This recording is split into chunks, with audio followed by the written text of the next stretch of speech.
মার্কিন ডলার বর্তমান বিশ্বের সবচেয়ে ক্ষমতাধর মুদ্রা। এটি বর্তমান বিশ্বের প্রধান রিজার্ভ মুদ্রা। বিশ্বের মোট অর্থনৈতিক লেনদেনের প্রায় 90% মার্কিন ডলারের মাধ্যমেই হয়ে থাকে। বিশ্বজুড়ে বর্তমানে প্রায় 1.8 ট্রিলিয়ন মার্কিন ডলার সমমূল্যের কাগজ ও ধাতব মুদ্রা ছড়িয়ে আছে। আন্তর্জাতিক বাণিজ্যের জন্য মার্কিন ডলার প্রায় অপরিহার্য। কিন্তু মার্কিন ডলার কিভাবে অপরিহার্য হয়ে উঠল তা জানব কতে কুড়ি চ্যানেলের এ পর্বে।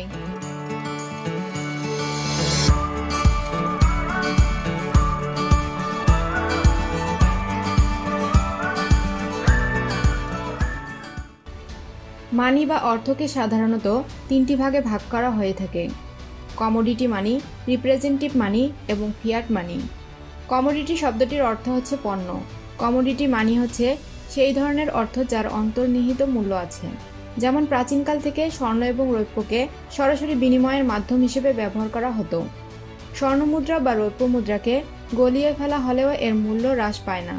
এজন্য স্বর্ণমুদ্রা বা রৌপ্য মুদ্রা এগুলো হলো কমোডিটি মানি।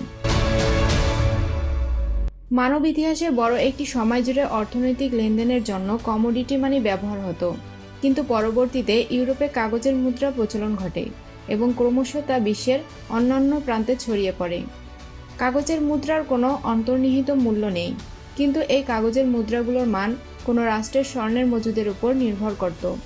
ঊনবিংশ শতাব্দীর মধ্যে বিশ্বের অধিকাংশ উন্নত রাষ্ট্র স্বর্ণমান গ্রহণ করে। এই ব্যবস্থায় স্বর্ণের মূল্য নির্দিষ্ট করে দেওয়া হয় এবং যে কোনো সময় নির্দিষ্ট পরিমাণ কাগজের মুদ্রার পরিবর্তে নির্দিষ্ট পরিমাণ স্বর্ণ পাওয়া যেত। এই অর্থকে বলা হয় রিপ্রেজেন্টেটিভ মানি। ঊনবিংশ শতাব্দীতে ব্রিটেন ছিল বিশ্বের প্রধান অর্থনৈতিক শক্তি এবং সর্ববৃহৎ সাম্রাজ্য। তাদের স্বর্ণের মজুদ ছিল সবচেয়ে বেশি এবং লন্ডন ছিল বিশ্ব ব্যাংকিংয়ের কেন্দ্র।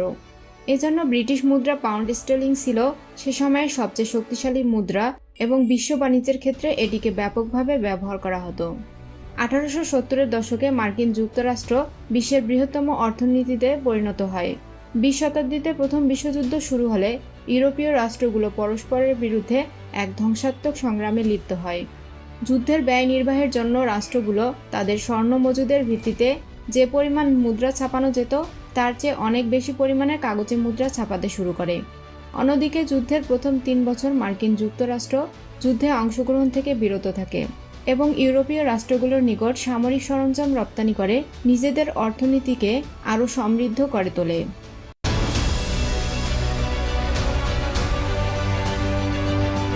রিজার্ভ মুদ্রা বা বৈশ্বিক মুদ্রা হচ্ছে এমন একটি মুদ্রা যেটি আন্তর্জাতিক বাণিজ্যের ক্ষেত্রে বহুল ব্যবহৃত এবং যে মুদ্রাকে রাষ্ট্রগুলো সঞ্চয় করে রাখে। প্রথম বিশ্বযুদ্ধের পরবর্তী সময়ে অধিকাংশ রাষ্ট্রের মুদ্রাই ছিল ফিয়াট মানি। যে মুদ্রার কোনো পণ্যের সঙ্গে সরাসরি সংশ্লিষ্ট নয় সেগুলোকে বলা হয় ফিয়াট মানি। যেহেতু মার্কিন ডলার তখন পর্যন্ত ফিয়াট মানিতে পরিণত হয়নি, তাই যুক্তরাষ্ট্র মার্কিন ডলার ব্যবহার করতে আরম্ভ করে।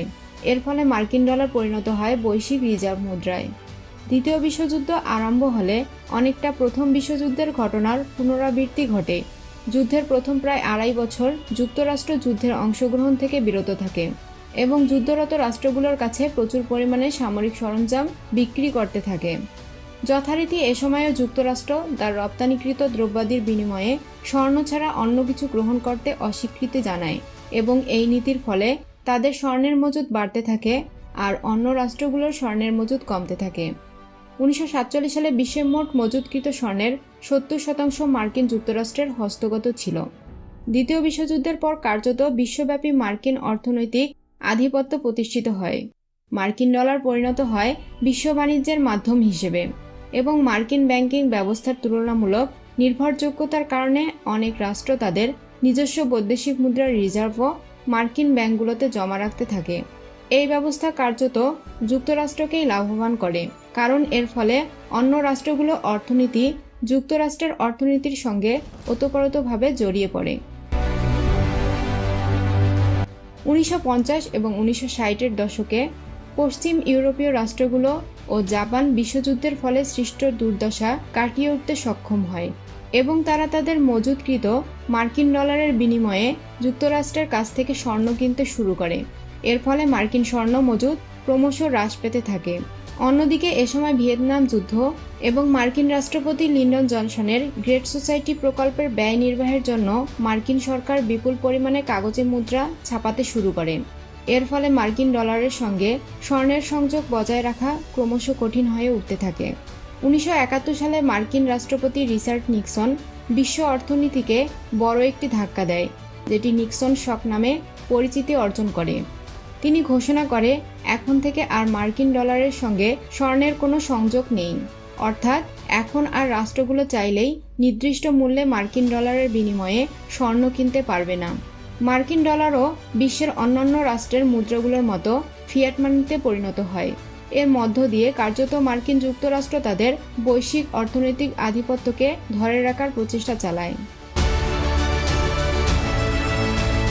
প্রশ্ন উঠতে পারে, মার্কিন ডলারকে যখন ফিয়াট মানিতে পরিণত করা হলো, তখন অন্য রাষ্ট্রগুলো কেন মার্কিন ডলারকে রিজার্ভ মুদ্রা হিসেবে ব্যবহার করা বন্ধ করলো না? কেন তারা এখনও এই কাগজে মুদ্রাকে আন্তর্জাতিক লেনদেনের ক্ষেত্রে ব্যবহার করছে? তার প্রধান কারণ, নিক্সন শক কার্যকর হওয়ার পূর্বে মার্কিন যুক্তরাষ্ট্র বিশ্বের প্রধান রাজনৈতিক এবং অর্থনৈতিক শক্তিতে পরিণত হয়। এমন কোনো রাষ্ট্র ছিল না যেটি রাজনৈতিক ও অর্থনৈতিক প্রভাবের দিক থেকে যুক্তরাষ্ট্রের প্রতি চ্যালেঞ্জ ছুড়ে দিতে পারে। তাছাড়া বিভিন্ন অভ্যন্তরীণ সমস্যার সত্ত্বেও মার্কিন যুক্তরাষ্ট্র তখন ছিল রাজনৈতিক ও অভ্যন্তরীণভাবে স্থিতিশীল। মার্কিন ব্যাংকগুলোর উপর তখনও ব্যবসায়ীদের আস্থা তুলনামূলকভাবে বেশি ছিল।